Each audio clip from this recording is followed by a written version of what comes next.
Geralmente os pacientes, eles são tratados com mais de um fármaco, incluindo fármacos de venda livre e vitaminas. Além disso, os mesmos podem ser administrados nas refeições. Ou seja, nós temos dois tipos de interações. Fármaco-fármaco, que podem alterar parâmetros farmacocinéticos, como absorção, distribuição, metabolização e excreção, além também de ter uma interação farmacodinâmica. E também nós temos a interação fármaco-alimentos, podendo alterar o perfil de absorção e, com isso, contribuindo para a biodisponibilidade, né, alterando a biodisponibilidade. Também, alteração da metabolização e excreção. Mas vale lembrar que a administração de um medicamento por via oral nas refeições às vezes pode ser requerida para diminuir irritações gástricas ou até aumentar o potencial de absorção.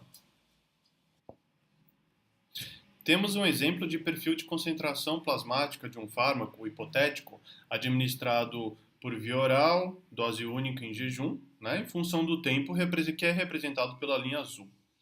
Imagine que esse mesmo fármaco seja administrado com alimentos, ou seja, em uma refeição, né, ou após uma refeição, que é representado pela linha vermelha.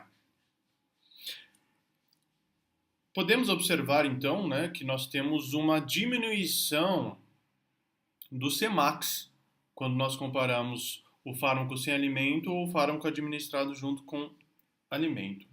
E ao analisar a janela terapêutica, o índice terapêutico, observa-se que o fármaco administrado com alimento tem uma diminuição da sua concentração plasmática, como o Cmax, como citado, ficando abaixo da concentração mínima eficaz, ou seja, ficando com essa concentração abaixo da mínima eficaz, nós não teremos então o efeito farmacológico.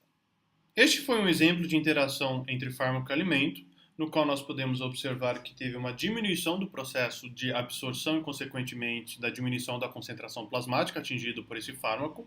Mas nós temos, obviamente, outros exemplos no qual os alimentos acabam aumentando e otimizando o processo de absorção, aumentando a concentração plasmática.